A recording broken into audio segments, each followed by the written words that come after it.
Old Fashioned Football on the Sports Gambling Podcast Network is brought to you by Underdog Fantasy. Underdog has just added Pick'em Scorchers where you can win 100 times your money. Plus, every Sunday, they're giving away $100,000. Use promo code SGPN at Underdog Fantasy for a 100% deposit bonus up to $500. We're also brought to you by Hall of Fame Bets, the sports betting research platform for parlays, player props, and game lines. Download the Hall of Fame Bets app or visit HOFBets.com. Use code SGPN to get 50% off your first month and start making smarter bets today. Plus, the MMA Gambling Podcast just launched their YouTube channel. Get over there and subscribe. And to celebrate, we're giving away an MMA Gambling Podcast hoodie. Head over to sportsgamblingpodcast.com/MMA hoodie for all the details. Hey, what's up? This is Sam Acho, and you're listening to Old Fashioned Football.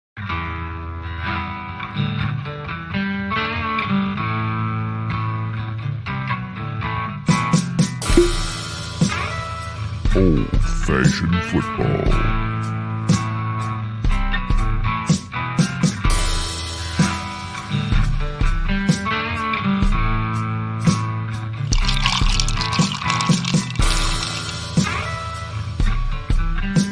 You make this deal right now, you pancake eating mother. All right, deal.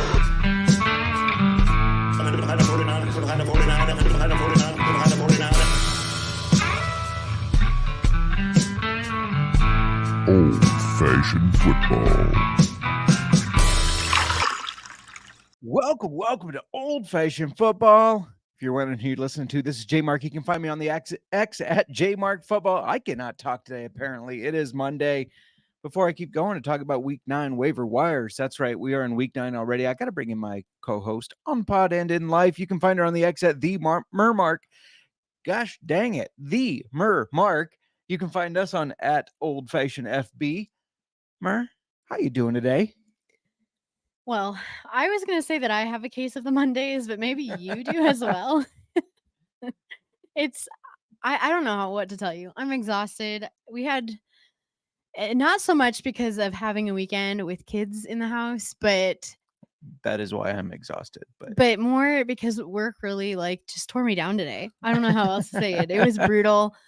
So I definitely have a case of the Mondays. You can't speak. I don't know what's going on with you. I don't either. Tongue-tied and terrified. Isn't that a lyric to some song? Tongue-tied and terrified.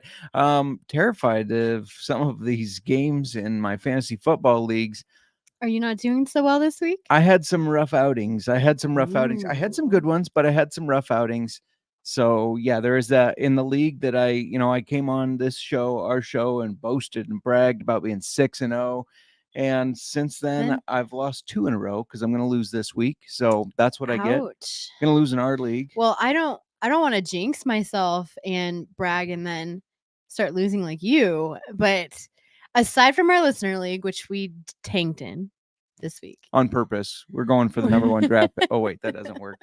No, I think I'm going to go, if you take that league out, I think I'm going to go 7-0.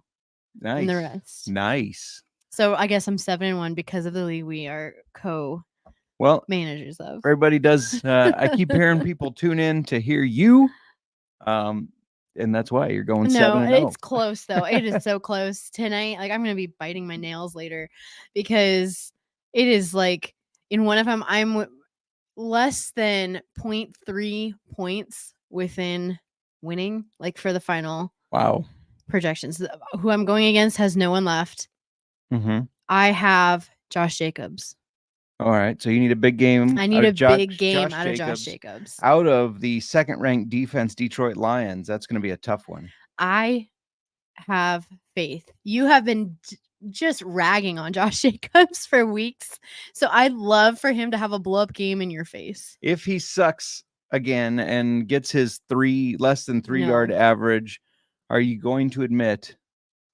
I'm not going to admit less than 3-yard average, but if he is who they use all the time, it adds up. It does add up. Just a preview, we got injuries, we got studs and duds, we have waiver wires, of course, and of course, we have whiskey. We do. Speaking of whiskey, Miranda, what are we drinking today? We are drinking Jameson Orange. We've done Jameson on the show a long time ago. We did not have Jameson orange at the time, but we did like a whole Jameson episode, and we had a Jameson from Middleton. Yeah. We did try, which you cannot get, but unless you go there, Well, I was gonna say if you go there, you go can there. get it. We did Jameson cold brew. Yes. I don't know if we even did regular Jameson. We did do regular. I believe we did Black Barrel No, cask. Cask Mates. We had Black Barrel. We didn't do Okay, it. I don't know. Maybe. We don't know. We did Jameson before, but we didn't have Jameson orange. So we did a plethora of Jameson. plethora, which is always a good thing. Yeah. But no, Jameson orange today. I have not tried the old fashioned. You were the bartender today. Yeah. Yeah. We don't have oranges. It's okay because we're No, drinking Jameson I know, orange. but it's like, oh, just a little orange slice or orange rind, something. Just Yeah. I like the look, the and aesthetics. the It's aesthetics. aesthetically pleasing to have an orange in your in an drink. old fashioned. In an old fashioned. Oh, fair enough. So we didn't have one. We failed. We have failed. This The amount of times, if old-fashioned- you could count the amount of times that we have an old fashioned without an orange, it probably outweighs the amount of times we need to go back and see. Guarantee well, you. I am Guarantee you. certain What it episode? far We're on episode outweighs. 82. I guarantee you there's been more than 40 episodes where I'm bitching about not having an orange. First time you Anyway. ever dropped the F-bomb on the podcast was because of no orange. Oh, Yeah, you don't need an orange this is because good. it's Jameson orange. Or What did you because put in it? Can you share the recipe since I didn't make it? Yeah. What'd you put? It's pretty simple to know what I'm going to put in them because I basically do the same thing every time.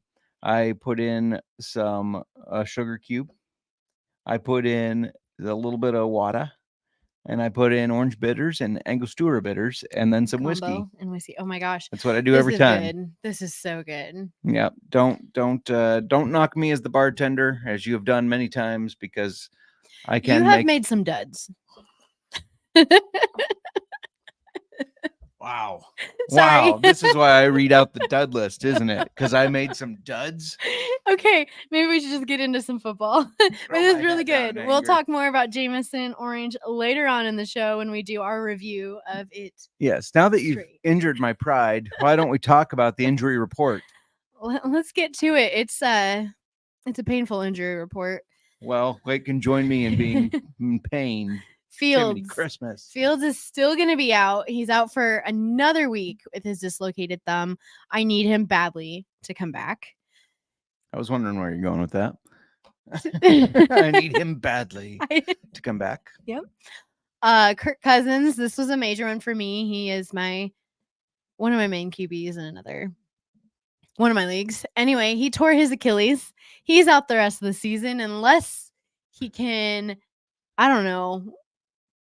One up Rodgers. Yeah, I guess, because if Rodgers is throwing passes and we're only he was throwing passes, not in the game, he wasn't playing, but throwing passes at practice in week 8. Yeah, I have some conflicting feelings around this Kirk Cousins thing. What to is talk your, about. okay. So, first of all, couldn't have happened to a better dude. Like, he's such a nice guy. He's Mm-mm. fun to watch. I don't like the Vikings, but I like Kirk Cousins. Yeah. He's fun to watch.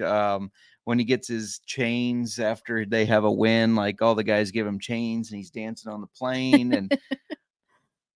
And I felt really bad, that he has this injury. He's out for the season. I don't know if his career is in question, but Well, I'm going to certainly, talk about that yeah, his later. Vikings standing is in question. mhm. But here's what's so conflicting. I felt so bad that this happened to Kirk Cousins. I had none of those feelings with Rodgers. It was just like, well, you don't like to see players get hurt, but So it makes me feel a little conflicted because I don't want to be hateful towards somebody. But I think if I had a hate list, Aaron Rodgers would certainly.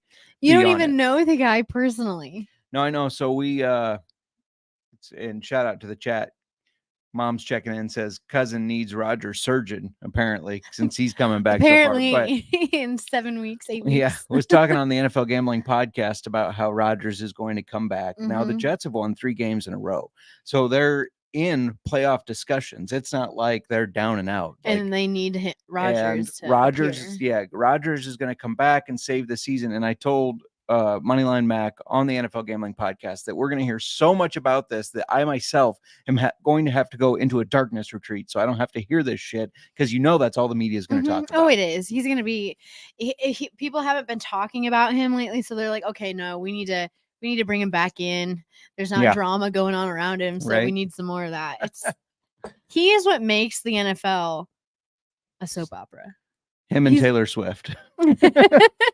That's not really a soap opera. There's not drama around Taylor Swift. There's just attention. The media putting up stats like, here's Travis Kelce's game when she's in attendance, and here's when she's not. It's not Chiefs looked like a complete joke. Well, Patrick Mahomes was questionable going into that game because of the illness. He had the flu, so he played the game with the flu. Now, I know. Like, the play that I still keep playing back is when he turns around and runs right into his guy and falls over. Yeah, you don't see Mahomes do that. No, often. It's like, who is this guy? But the fact that the media is like, oh, well, it's because Taylor Swift wasn't at the game. It's like, what? However, all these discussions about Mahomes being the GOAT and all this stuff, I specifically remember Michael Jordan with a terrible flu playing and winning and looking very good when he had the flu. So Mahomes has a long ways to go before he can get into Jordan status. Maybe he reacts poorly to cold medication. Maybe. Anyways, yeah. Who else you got?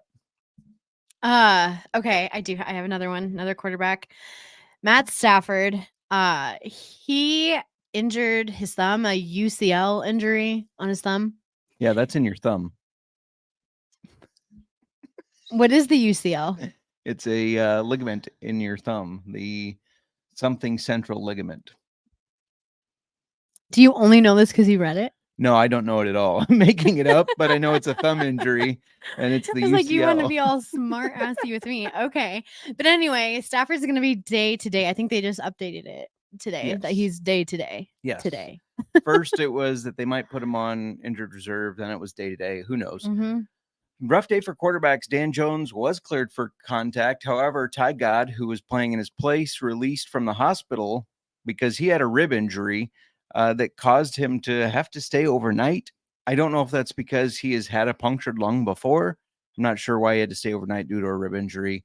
Kenny Pickett, also a rib injury. He's a game time decision next week. So but backing up to the Giants, Dan Jones may be in. If he's not and Ty God is not ready, it's Tommy DeVito. And then the Cardinals got something weird going on. Like, I got the message from Twitter that Dobbs is going to start week 9. It's not Kyler Murray. Now, Jonathan Gannon, who's a weirdo anyways. I don't know if you've ever watched anything on him, but he's kind of a weirdo. He says a quarterback change is on the horizon. If it's not Kyler, it's going to be Clayton Tune. So I guess Dobbs is out. Drama. There's drama there. More drama. Because they're not saying he's injured. Right. Well, no, it's not an injury thing. It's drama. Yeah. I think he's done a good job for how shitty that team is, but that's just my opinion. Mm-hmm. Just one more injury. No running back or tight end injuries. Kendrick Bourne, wide receiver, torn ACL, and he is going to be out for the season. Yeah, that one hurts. Our league, our listener league, which, by the way, sponsored by Keeper's Heart. Keep forgetting to throw that out there. Mm-hmm. Just want to give a reminder every now and then. Keeper's Heart sponsoring the league. The winner will get a bottle. Yeah. I think Cody Zeeb's winning right now. But you never know how the playoffs are going to go. We stopped our comeback this week when we got destroyed, but we were on a roll, though. I'm not ruling us out. I'm not either. Are you kidding me? We got this. Yeah. We just need to team up a little better, and nobody wanted to trade with us. No, nobody. Well, they just wanted to give us crap players for our best ones. You know what, though? If we're not successful in our season-long fantasy football leagues, we can always go do a little bit of pick'em, which is similar to fantasy. You're just guessing if your player is going to get higher or lower. Where can people play pick'em? You can play pick'em over on Underdog Fantasy, as they have a way to play alongside your favorite football team all season long. Underdog has just introduced Scorchers. Go 5 for 5 in pick'em Scorchers and enjoy a spicy 100 times payout. And for a limited time, Underdog is extending the first deposit bonus of up to $500. They're still extending this, people. It's not going to be around forever. Take advantage of that while you can. $100,000 Sundays continues on Underdog Fantasy. This week, 10 lucky players will win $10,000 each. Bonus alert. Yeah, I got some picks for you for tonight's game. This is why you tune in live to youtube.com/@old-fashioned-football. The first one, if you hit this, it gets you into that $100,000 sweepstakes. Michael Mayer, higher than 22.5 total yards. That one seems easy. He's been getting a lot more targets. I'm going to go Jahmyr Gibbs, higher than 26.5 receiving yards. He's their guy. Jacoby Myers, higher than 5 receptions. Obviously, I don't like picking lowers. I like picking highers. Josh Jacobs, higher than 18.5 for receiving yards. He's averaging 8 receiving yards. It's the one thing he does well. He's averaging 8 receiving yards per catch and 3 to 4 catches a game. And then we're going to go with the Iowa tight end, Sam Laporta, higher than 4 receptions. So watch along, make your picks, and maybe make a little cash over on Underdog's mobile app or website, underdogfantasy.com. When you sign up with promo code SGPN, Underdog will double your first deposit of up to $500. Again, that's Underdog Fantasy, promo code SGPN. And the MMA Gambling Podcast just launched their YouTube channel. In honor, we're giving away an MMA Gambling Podcast hoodie to one lucky winner. Head over to sportsgamblingpodcast.com/MMA hoodie to submit your entry today. And make sure to subscribe to MMA's Gambling Podcast on YouTube. You can find them in our family tree. All right. The Underdog's awesome. I love Underdog. And before we keep continuing, I'm just going to throw this in. This is Jim Miller, former Chicago Bears quarterback, and now it's time for Sir Throws a Lot. That's right. It's time for Sir Throws a Lot. Do you want to take it away? I'll let you do it this week. All right. This week, Sir Throws a Lot in the game of his career so far was Sam Howell, who we've said on Sir Throws a Lot before. And this is exactly why he's a popular player to add right now, because they are throwing the ball a lot. That's Eric Bieniemy's offense, which we know Patrick Mahomes ran. And Patrick Mahomes, pretty good fantasy quarterback. Now, Sam Howell is not Patrick Mahomes. No, but let's not say that. But I would say Sam Howell has a better receiving crew than Patrick Mahomes right now. And he threw the ball 52 times to them for 397 yards, 4 touchdowns. Like I said, we mentioned him on waivers a few weeks ago, but he's still out there in a lot of leagues. So go get him. I mean, I don't think he's a guy you can just throw in confidently every week. But, I mean, you're talking about a week where Patrick Mahomes finished with less than 10 fantasy football points. Maybe you're grasping at straws to get a big playmaker. And like I said, they're going to throw the ball. They're not running it that often with Brian Robinson, the other B. Robinson, and Antonio Gibson. This is Sam Howell's offense. So, yeah, Sir Throws a Lot and a bonus waiver. Yeah. Should we talk a little studs and duds? Let's do some studs and duds. I know since I make the dud drinks, you like to talk the studs, and I'll do the duds. So go ahead, take it away. Right. Quarterback studs. We just talked about him. Sam Howell only projected 15.8, finished with 30.98 points. Will Levis. I'm going to talk about him later.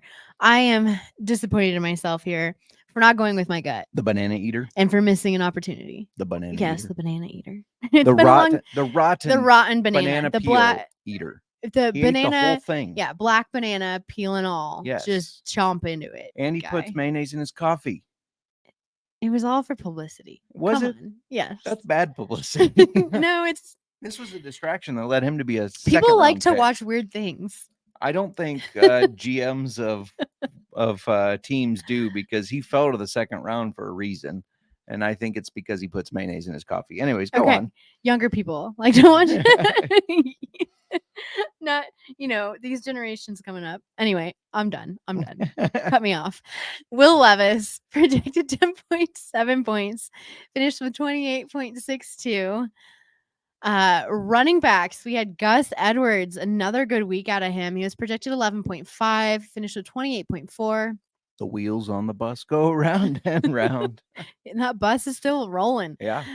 Travis Etienne projected 16.7, finished with 27.4. At wide receiver, DeAndre Hopkins, I was kind of losing some faith in him. I was too. Yeah, he was only projected 10.1. He finished with 35.8. CeeDee Lamb, another stud wide receiver, projected 12.7, finished with 35, and to end our studs with some tight ends. And with the ends. Taysom Hill. I'm gonna talk about him some more later on. Projected 5, finished with 21.96. This is half PPR. And Trey McBride, projected 6, finished with 20.5. Seem to remember when, because we sit around Sunday mornings. I mean, we don't just sit around, but we sit around going through our lineups, talking them out loud, like, oh, I could start this person or that person. Taysom Hill was one of them you mentioned that I feel like I remember you did not start. Is that correct? It's correct. Yeah. I have upset now. Well, it didn't. I'm winning. I won. I'm winning. I won. Well, that doesn't matter then. No, it doesn't matter. But I could have crushed my opponent even more had I started him in my flex spot, my QB flex. Yes, and well, I guess any flex. It's always fun to crush flex. somebody. Yeah.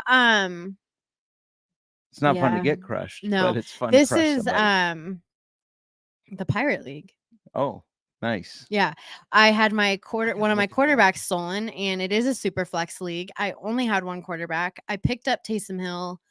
I was eyeballing Will Levis, and I missed the opportunity to grab him. Had I grabbed Will Levis, I would have started Will Levis in my flex spot, but I chose to start.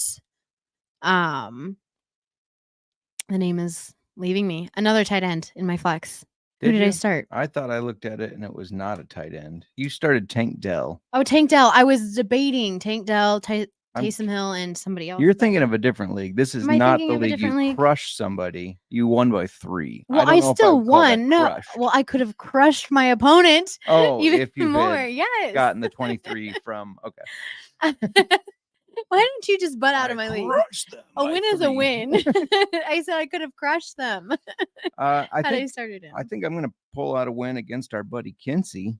Mm-hmm. I'm up 155 to 128, and he has Jahmyr Gibbs left. So as long as Jahmyr Gibbs doesn't go insane, I also would like to point out, after losing Patrick Mahomes, how would you have liked to steal Patrick Mahomes and then he puts up the game he did? Like, wouldn't that be just such a dud? Which okay, you had Patrick Mahomes stolen from you last week. Yeah, don't try to make this argument, because in the grand scheme of things, people will still say Mahomes is a bigger loss than Purdy. I don't care. I know where you're going with this already. No. I already told you last night. I think it was your dad who agreed with you that Patrick Mahomes was the bigger loss. I agree in the grand scheme of things it is. However, I think this past week proved that you losing Patrick Mahomes this past week and me losing Brock Purdy, I had the bigger loss. Nobody would have predicted that. Speaking of Patrick Mahomes, he is a dud this week. That's the you see the spousal abuse that's going on. This is like the third time I think I've been punched. I'm barely punching you. Oh, I'm gonna bruise. I can tell. Patrick Mahomes projected 24.8, like we said, put in a dud performance, whether it was the flu or just the Denver Broncos cooked up a good game. Finished with 5.64. Ouch. That's probably the lowest in his career of games that he's played a full game. I didn't look that up, but he really shouldn't have played. Not if he wasn't feeling any better than that. No. Lamar Jackson, the Ravens did good, but Lamar Jackson didn't have a ton to do with that. Projected 23.8. He finished with 11.98. I know your dad was a little butthurt about that. He has him in the family league against my dad this week. So go dad. Sorry. Running backs, Kenneth Walker was projected 15.1, finished with 7.5. Tony Pollard, 16.9, finished with 6. The trade deadline, by the way, is tomorrow night at like 5 Eastern, I think. The Cowboys, if they want to stay competitive, I think they need to do something. I know they won the game by a lot, but Tony Pollard just hasn't seemed like he's the guy. So wide receivers, Cooper Kupp, 15.6 was his projection, finished with 4.1 as the Cowboys shut them down. Puka didn't have a good game either. Zay Flowers projected 12.1, finished with 4.4. And then tight ends, Dalton Schultz, 8.3, finished with 1.5. And Luke Musgrave, where the Packers, I saw Luke Musgrave picked up in so many different leagues as the Packers came off their bye. He was only projected 6.7. He finished with 1.9. The Packers are done. Stick a fork in them. I don't know if anybody on that team is startable right now because they're so inconsistent with Jordan Love. Aaron Jones isn't getting the carries he should be getting. It's a shit show. from a team that What usually- happened the beginning of the season? We're like, oh, Jordan Love. Yeah, I know. And then it was all they had a perfect, I guess, game plan script for those first couple games, and then it just went downhill. Went I to know they've shit. had some injuries, but still, I just kind of feel like this is something that they've deserved. I mean, they've been very blessed at the quarterback position Mhm. for a very long time. So they deserve shit. So they deserve shit for at least a year, in my opinion. All right. I want to talk real quick about Hall of Fame bets. Win bigger by betting smarter this NFL season with Hall of Fame bets, the sports betting analytics platform for parlays, player props, and game lines. Research every NFL, NBA, MLB, and soccer bet with historical stats and data. Enter any parlay idea into Hall of Fame bets revolutionary parlay optimizer tool to get hit rates broken down by leg, as well as an expected probability for the entire parlay. Sort all players by hit rate for any bet to learn which players are hot and which picks have value. Stop betting in the dark and join over 30,000 users researching with Hall of Fame bets to craft more intelligent, data-driven parlays. Download the Hall of Fame Bets app or visit HOFBets.com and use code SGPN to get 50% off your first month today. Start researching, start winning with Hall of Fame Bets. Now, back to old-fashioned football.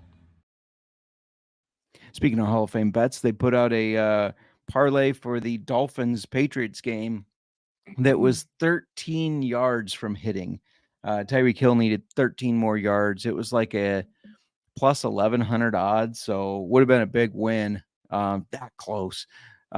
Just goes to show you, though, that their optimizer they use really does work. I know it didn't work that time, but that's damn close for a plus 1,100. I didn't even tell you I had a 22-leg parlay built on props. Okay. All props. Most of them were alt. Like, so Breece Hall's over under was, I think, 68.5 yards. I did his alt line at 40. 21 effing legs hit. The only one that didn't was Breece Hall. He didn't get over 40 rushing yards. It would have, the $10 bet would have paid $600 some dollars. That would have been a hell of a nice hit. And so Breece Hall's on my shit list. That's just the moral of my story. But maybe I should have plugged that into Hall of Fame bets, and it would have told me that Breece Hall wasn't looking good. I could have taken him out of there and done better there. Should we talk some waivers? Let's do, before we get into the waivers, just going to remind everybody of the bye weeks. We had a break in bye weeks for the first time in, which was weird. Like ever, right? First time ever? I don't know. Well, no. First time weeks as long 1 as... through 4, there were no bye weeks. Stop it. Really? That's not what I meant. Anyway, teams on a bye this week: the Denver Broncos, we got the Detroit Lions, the 49ers, and the Jags. Yeah. Sorry, I accidentally put ice in my mouth. I don't know why. We are doing a podcast. Justin, what is wrong with you? Just happened. You know what? Why don't I take the first waivers while you like suck on your ice over there? Just whatever. Anyway, I'll kick us off with quarterbacks. All right, you do that. I have a couple quarterbacks. You didn't have any quarterbacks this week for waivers, so because you said I did dibs quarterbacks. Yeah, but like, I'm just gonna say you don't have quarterbacks. I threw in a bonus one with Sam Howell. So okay, there you go. Jaron Hall for the Vikings. He is 0% rostered with Kirk Cousins out the rest of the season. I think that Jaron Hall, I know Jaron Hall is next in line for the Vikings. He is a rookie rushing quarterback. He's got rushing potential out of BYU. His senior year, he had 3,171 yards, 31 touchdowns, 346 rushing yards, and 3 rushing touchdowns. He looked horrible. Let's just get the elephant out of the room. He looked there she is talking horrible. About me again. Stop it. I am hitting you again. He looked horrible. For fantasy points, he had negative 0.95 points out of yesterday's game because the good news is nobody was starting him. That is good. But I mean, he came in towards the end of the game in the fourth quarter. He only played 15% of the snaps. Yeah. He was only able to get 23 yards. And then he was sacked where he fumbled the ball, which is where his part of his negative comes in.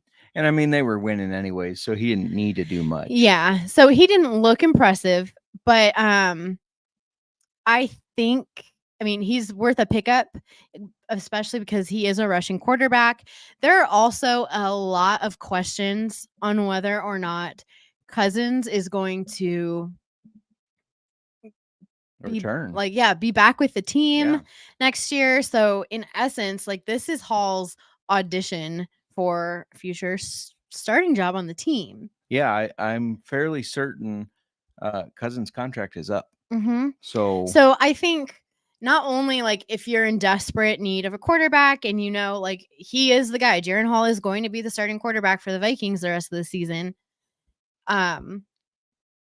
If you're in a keeper league, I also think like there's if Jaren Hall does a great job, I think that this is a good pickup too. Yeah. Thinking of next year and Yeah, everything. for sure. I also have Will Levis. Oh, wait, let me go back. I didn't talk about Fab. No. I think at this point, and there are some leagues where, like our Pirate League, where last week I had a quarterback stolen from me, and there was basically no one. There was Will Levis. I was gonna pick him up. I missed the opportunity to pick him up because I got to it too late to go back once he was available for being picked up. I was so mad. Anyway, there are no quarterbacks available. In our dynasty league, you look at quarterbacks, you're not getting anybody. If you don't have a quarterback and your quarterback's injured, whatever happens, there's no quarterbacks to pick up in that league. So if you're in a league like that, or you're just desperate at the quarterback position, I would probably go a lot more Fab than I would normally recommend. Just because he's going to be starting for the Vikings the rest of the season. Yeah, we're in week 9, so you're like what, 5, maybe You're- 6 weeks until playoffs, fantasy football Playoffs. Playoffs. Yes. So Fab is really relevant at this point, I would say. Or not relevant, circumstantial is what I meant. It's really a matter of what you need, what you have for Fab, things like that. I mean, if you have $5 left on Fab and we say like, oh, do 10% on this guy, but you really need that position, You better go all in. Yeah, you if better you spend are your hurting. $5. Yeah. Yep. Yes. So anyway, I would seriously consider him. Or if Will Levis is still available in your league, I think he would be, I don't know, Jaren Hall guaranteed. Will Levis looks like he just looked good.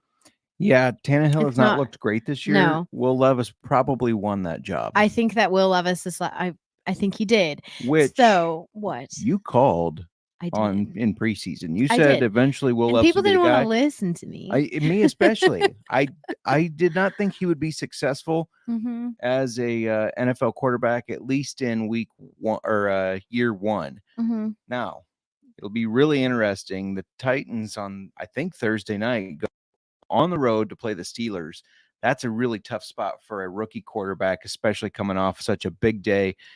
Will he do a Paula Tyson Bagent where the next week I we don't see think it so many times? Will Levis and Tyson Bagent are not comparable. No, but we see it so many times where the rookie or backup quarterback anyways comes in his first start, great, and then that second week everybody's flat.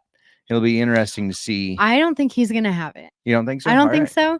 So anyway, he is on my waiver wire. Of course he is. Will Levis, The banana eater. Black banana eater. rotten banana eater. Let's just be honest. Yeah.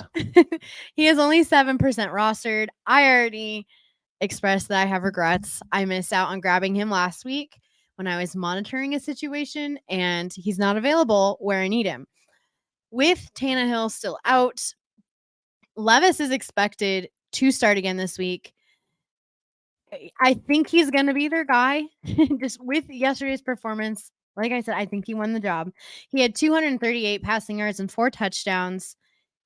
We just talked about how Fab at this point, being at week 9, is circumstantial. And I think that you need to go for it with your Fab for Will Levis. Yeah. Do you know who I bet really wants him to keep the job? DeAndre Hopkins, who had 3 receiving touchdowns. I was down on DeAndre Hopkins. Even if I had picked up Will Levis, I don't think I would have thought to start DeAndre Hopkins. Yeah. Because I was going to pick up Will Levis into my emergent situation Right. that I missed out on him in. And I do have DeAndre Hopkins in another league. And I just don't think, DeAndre Hopkins was on my bench. Now, if Will Levis makes him really relevant again, fantasy wise. This is Well, yeah, I exciting. mean, Will Levis was able to do what Ryan Tannehill couldn't in Mhm. utilizing his studs. I mean, Hopkins is still a hell of a player, and you saw him; he would just chuck it up to him, and Hopkins would come down with it. It's interesting Mhm.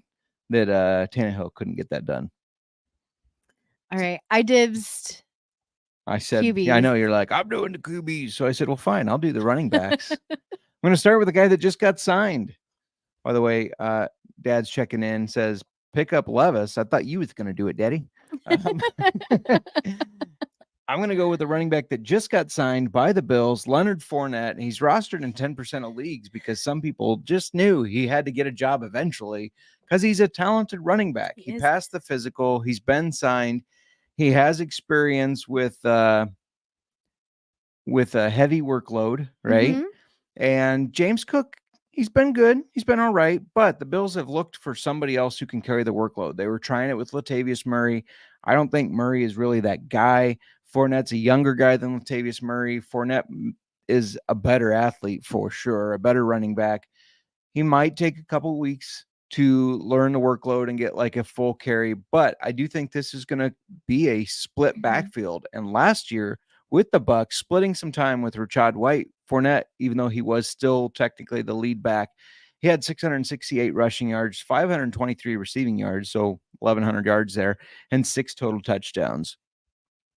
I don't know if I'd go crazy because it is going to be a split backfield, but at this point, if you need running back help, you need running back help, right? I mean, you're desperate probably. And Fournette is one of the guys that's out there that's going to get a chance. Just like this guy, Royce Freeman for the Rams, he's rostered in 22% of leagues. He logged 53% of the snaps for the Rams. Now, with Matt Stafford being injured, this team is probably going to have a healthy dose of running the ball. Terrell Henderson has looked good. He's been doing well, but this is a split backfield. Both these guys are going to get touches. Seems like they don't even care about Zach Evans, the rookie.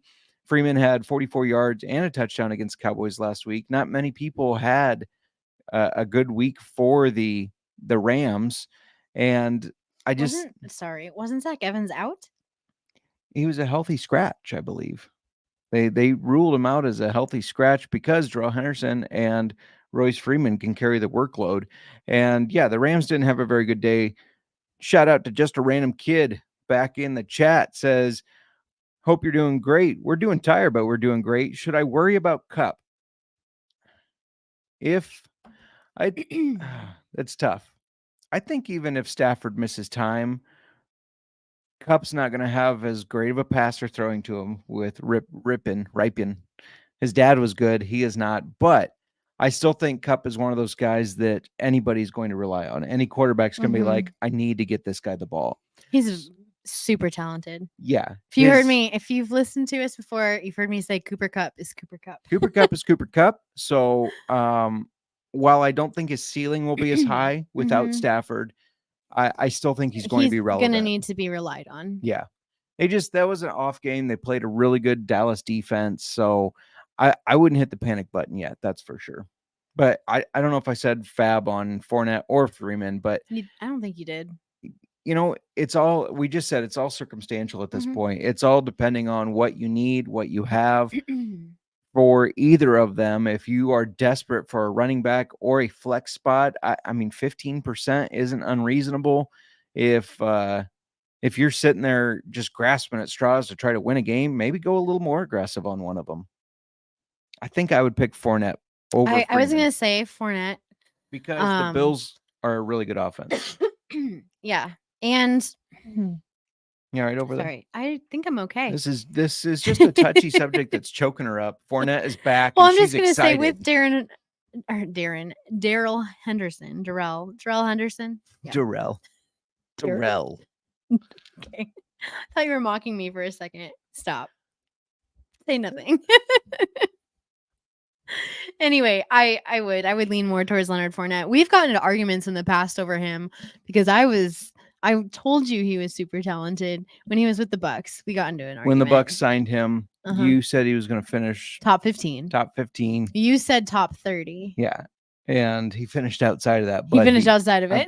So nobody won. I think he got injured that year. But yeah. All right. But let's, anyway. let's move on to wide receivers. Okay. I am gonna throw him out. I think I've threw him out before, and he is rostered higher than he was when we threw him out before. But I've talked about him before. Rashid Shaheed. He is only 34% rostered right now. He caught 100% of his targets. It was Which is always good. It is good. It was only 3 targets, but he Yeah. caught them all. But they were 3 targets, 153 yards, and a touchdown. If I can do math correctly, that's 51 yards a catch Yes, on average. On average. Average. One of those catches was 44 yards. Oh, yes. Just saying, but still. He had big plays. He really has a high ceiling. We saw this earlier in the season and 2 weeks ago.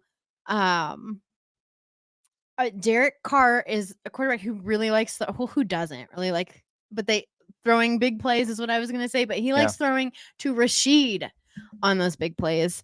I do like, this comes with a disclaimer because he is a little boomer bust, but looking ahead, the Saints play the Bears, the Vikings, and then the Falcons for the next 3 games.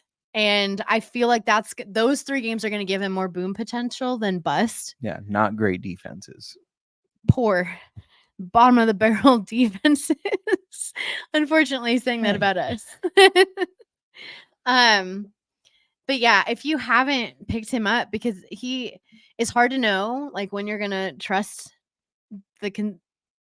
whether he's gonna be a boom. But I do think looking at those 3 defenses that they have coming up, he has a lot more potential to stay consistent and give you some points. He's somebody that we've been on in our listener league. We've had him and started him the past several weeks because he has been seeing those boom weeks, and we're chasing those as a team that's behind. Yes. Yep. Yes. Yeah. Who do you got? Oh, okay, Fab. Again, this is circumstantial. Sorry. I always forget about Fab. I think it's circumstantial. And if you need somebody, maybe you have some buys that are going to be hitting you at the wide receiver position, I would think about picking him up for the next 3 weeks. Yeah, for sure. I'm going to go with Demario Douglas. We talked about Kendrick Bourne out the rest of the season with a torn ACL. We have him in the listener league too, by the way. Demario Douglas is rostered in 6% of leagues. He's played 77% of the snaps though last week. So we're starting to see him get a lot more time. And I think he's going to kind of pick up where Kendrick Bourne is out. And Bourne was their most consistent wide receiver. This week he had 5 catches on 7 targets. Now that was only 25 yards. I get that's not a lot of yards. However, I think you're going to get a better stat line with Bourne out. And in week 9 against the Commanders, who have a really shitty secondary, who AJ Brown just torched. Now, I'm not saying Demario Douglas is AJ Brown by any means, and Mac Jones is not Jalen Hurts by any means, but I think they can take advantage of this Commanders secondary, and I think Demario Douglas is going to be probably the guy for New England there. 5 to 10% fab, depending. I mean, he's not a wide receiver 1 by any means. He's probably not even your wide receiver 2 unless it's for bye weeks, but he is a decent flex option. So I wouldn't go crazy on fab, but 5-10% depending on what you got and what you need. All right, at tight end, I've got Taysom Hill. He is still only rostered in 41% of leagues. He had another big game yesterday he's not bringing the fantasy points in the tight end position, but he did have 1 reception in the tight end position for 14 yards. He also had 9 carries for 63 rushing yards that resulted in 2 rushing touchdowns and 44 passing yards. That was 1 throw to Shaheed. Nice.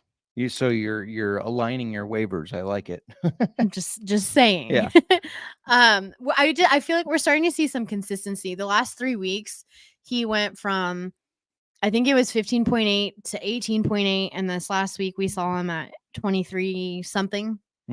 I don't remember if that was half PPR or full PPR I was looking at. I try to do half PPR, but I can't guarantee you what I was looking at there. No guarantees. I feel like based on this, the team is trusting him more.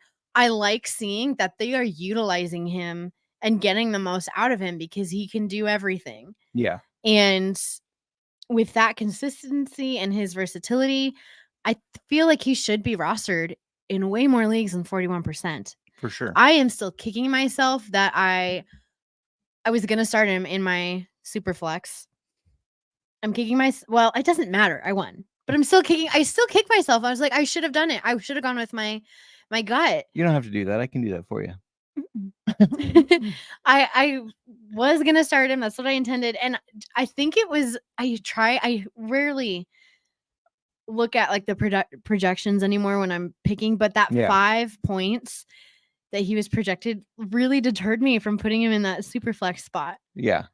Well, they deterred you, and sometimes those projections are deterreds. But yeah, I was just like, I was doubting myself too. And I was like, well, what if they don't? They last 2 games, they used him as they should have. What if they don't? What if they take a step back? I should have started him. Should have started him. Are you done with Taysom Hill there? I am. All right. I was only half listening, so I wasn't sure if you said fab and that kind of stuff.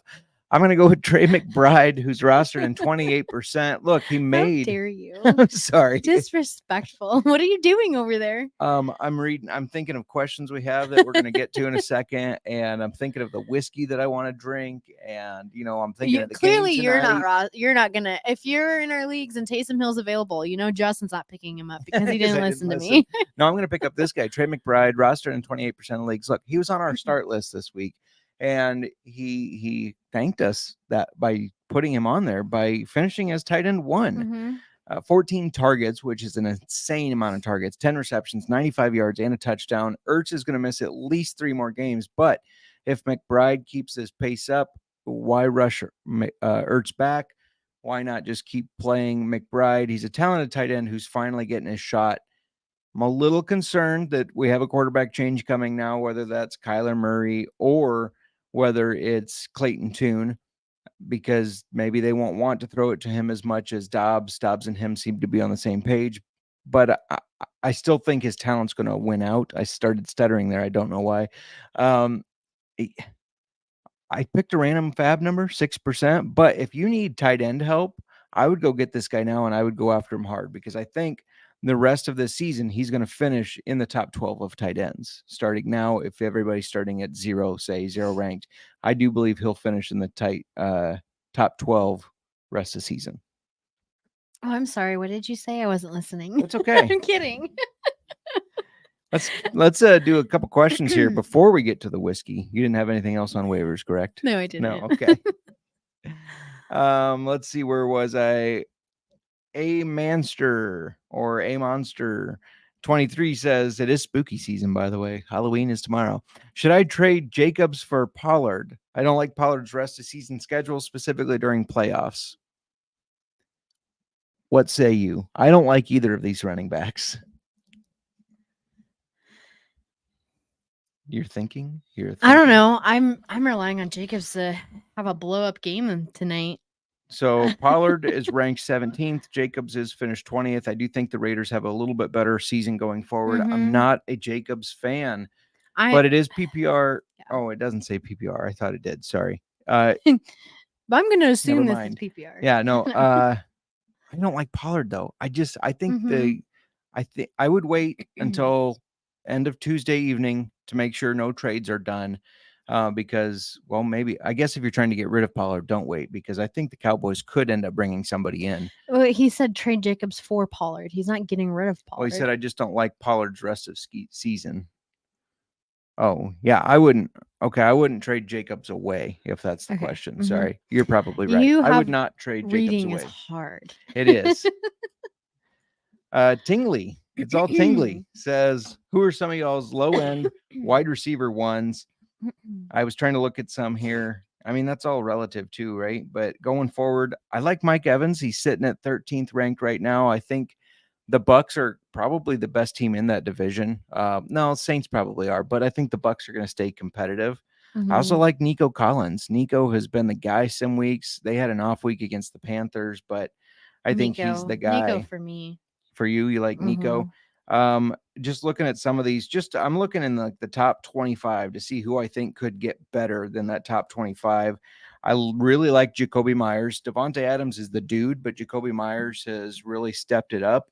And Christian Kirk for Jacksonville. Christian Kirk has, Yeah, Calvin Ridley has been like this.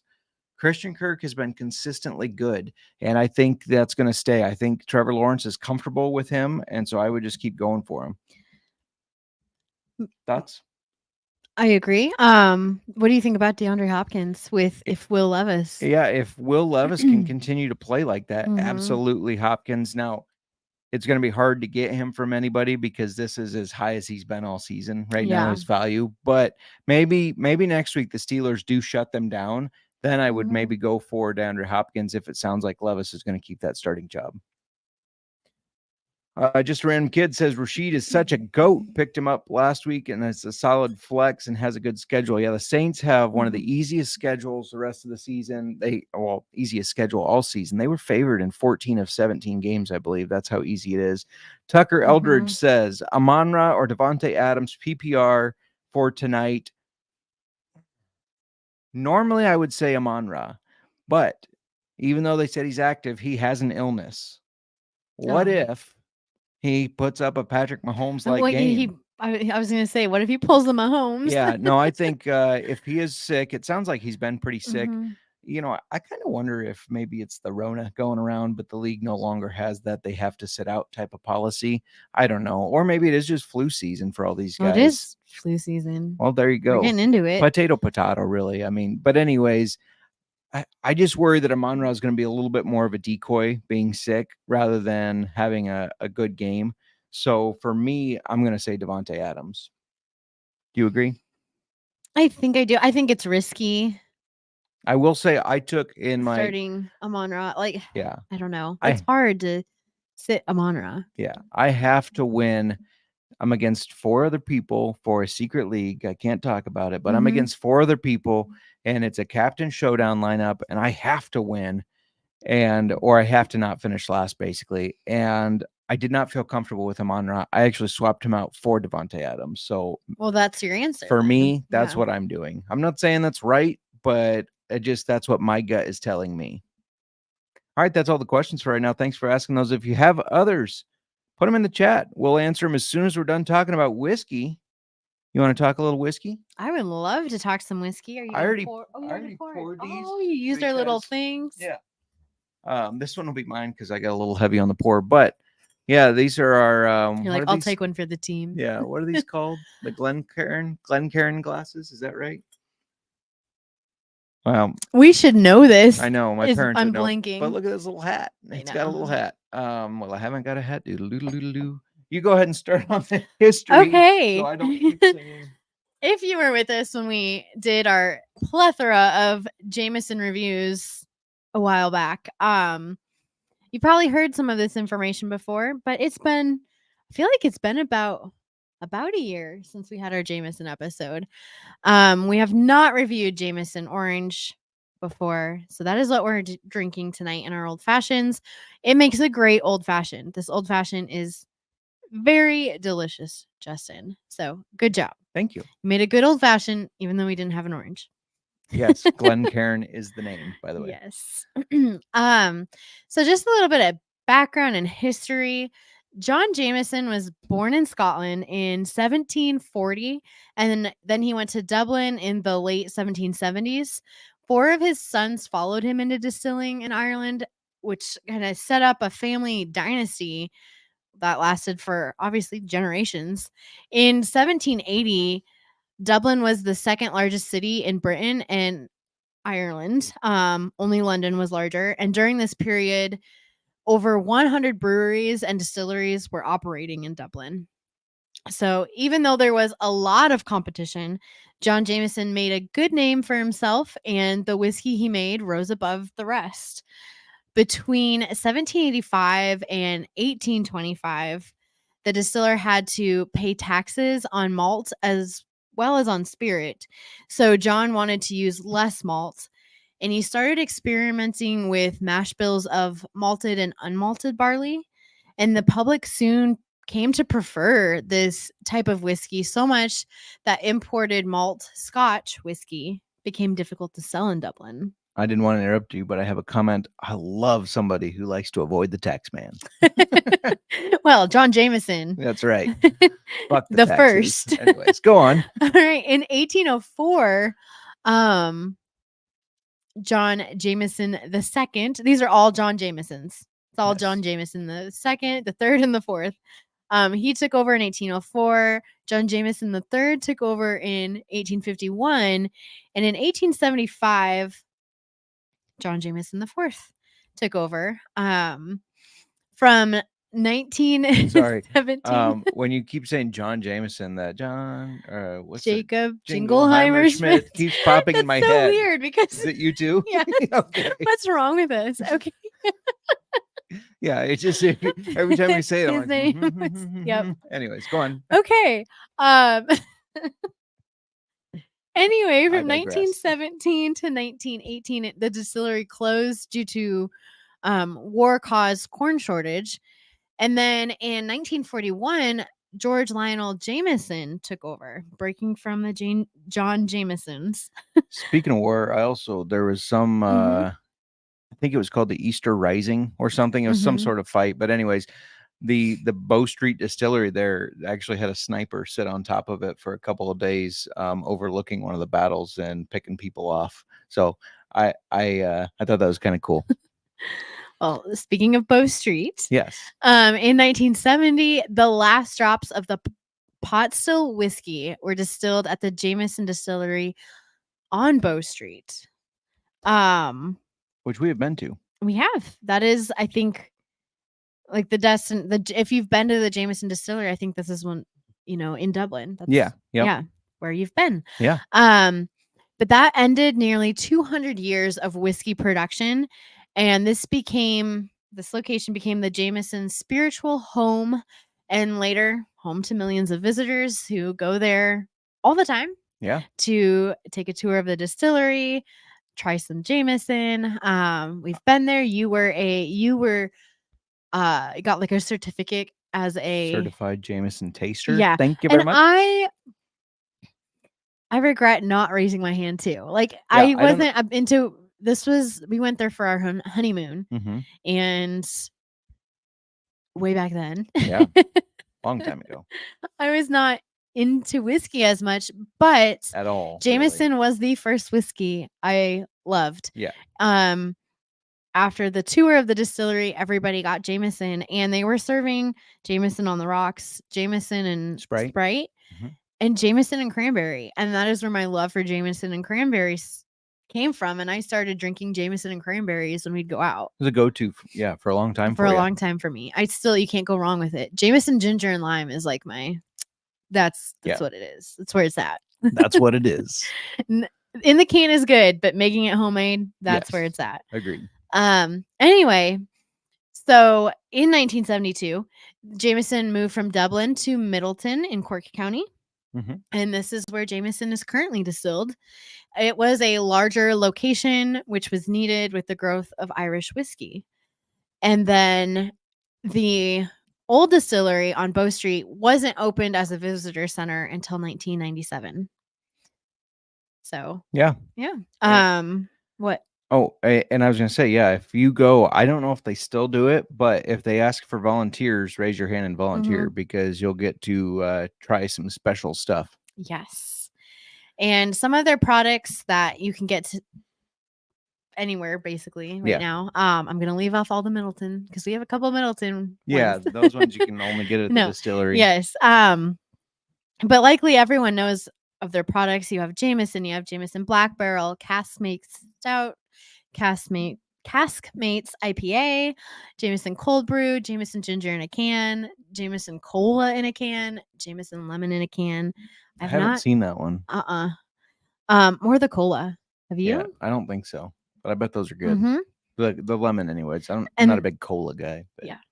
And then, of course, Jameson Orange. Unless it's cola from Ireland, because just everything tastes better over there. There is, because I wasn't into drinking, I don't drink beer. Rarely. There are occasions. Rarely. She's been known to put back a PBR or two, but. And notice it's not a lie. She didn't deny and it. at the time that we were there, I didn't drink whiskey. I was into hard ciders. I am not into hard ciders as much anymore. I do we have a hard cidery here in Winterset. I think it's just a cidery, but yeah. It's a cidery. Yeah, fine, whatever. But they make all kinds of hard ciders. They're really good, and I enjoy going there. We haven't been there this year. No. And That's our a good shame. friends, Nick and Katie, like it. So We need to, before they close, maybe yeah, we should make a point because to get once there. that last drop is served, they're done. Yeah. But yeah, we haven't been there.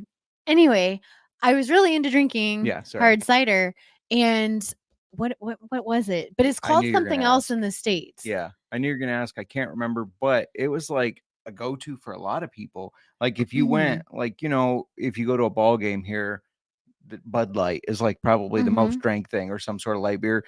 That's what this was, but it was a cider beer. And I don't remember the name of it either, but I do remember that it was very good. And it was getting a lot of people were drinking it, especially at the Goat Festival. The Goat Festival. The Puck County. Yes, where Fair. they have this goat like on a shrine thing. He's in a little cage. He was like up 30 feet in the air. Yeah. And there's a goat in a cage. And people bring him gifts. Wasn't that one kid? He was like, I hope the goat likes my gift or something like that. What is happening? Yeah. Yeah. Was it Manger? What? Manger? Was that the cider? I can't remember. It starts with an M. That just Magners. Magners. There we It go. was Magners. That's it. Yep. The what's the name? But it's called something else here. Hibernophiles coming through with the Irish stuff. It's called something else here. What is it here? Why can't I blinking on this? Because we haven't drank it for years. I know. We got back from Ireland and then we wanted to find it, and it's called something else here, but they make it imported a different way than they make it in Ireland. It did not taste the same. It's very good if you're over in Ireland and you can get Magners cider. You should do it. It's really good. It does not taste the same here. What is it called here? I'm looking. Doesn't it start with a B? Bulmers. Yes. You can get Bulmers in the States. It doesn't taste the only the difference same. between Bulmers cider and Magners is the name. They're identical in every other way and even made by the same company. However, they did not taste the same. No, they didn't. I swear when we looked it up, we found somewhere that they do make it different. Imported. Maybe it's changed now, but no, at the time they were different. I do remember that. We're drinking Jameson Orange. Yeah, let's get back to the whiskey. Which is just their Jameson Irish whiskey, which is a triple distilled like most Irish whiskeys, balanced with notes of natural orange flavors. It smells like orange. It tastes like orange. It's a little thick, kind of almost syrupy, but not thick. It's not like orange. Not like a this is an over sweetened type of syrupy. It's just thicker and syrupy. It tastes like orange. It's smooth as shit. It's dangerous because it's so good. I mean, you can I could drink this just. This could just be like, I really like it in the old fashioned. Yeah, no, it was good. I mean, this is like drinking candy. Yeah, exactly. It's dangerous because I could sip on this all night while I edit this podcast after this, and I probably shouldn't. I mean, I have to work tomorrow. I have responsibilities. You probably didn't need to put a sugar cube in our old fashioned. No, probably not, because this does have a sweetness to it. There's no added sweetener, but there's just sweetness to it because oranges are sweet, as it turns out. They are. No, this is very good. Yeah. It's a sipper. Like sip. Are you saying I can't shoot this? Well, I'm saying challenge accepted. Yeah, no, it's very good. It's something you could just sip on all night. I feel like it's like a dessert whiskey. Yeah. Perfect for a fall night. Like tonight. I mean, it's not like it's a super warming type of thing, but it feels like fall for some reason. I feel like we could make Jameson ginger and lime with this because it's citrusy. You know what I mean? It's a citrus. I feel like we should try that sometime. Why wouldn't we be able to? No, I feel like we should. Okay. We should try Jameson ginger and lime with Jameson orange. That's fair. I'm down. Always down for some. That'd be a really good next summer drink. Yeah. There you go. Do you have anything else to add? No. Just a reminder, week 9, we got 4 teams on buys, was it? 4 or 5 teams on buys. I know the Broncos, the Niners, the Niners need a bye. They've lost 2 or 3 straight. The Jags. Seattle, the Jags, and the Loins. Did we say you just said Seattle? What? I was saying Seattle has taken the lead in that division. I was going to over say the Seattle does not 49ers. have a bye this week. Do No, not I listen was to saying that the Niners need a bye because they need to get healthy because same old story. They're injured. They're losing games. And Seattle has taken lead in the division, which is kind of crazy. It sure is. Go Seahawks. Oh, I mean, I'm sorry, Nick. I take it back. Don't take it back. Do you have anything else to add? If you're watching us on YouTube, please hit the like, hit the subscribe. Wherever you're listening to us, please subscribe, leave a review. All of that really helps us out.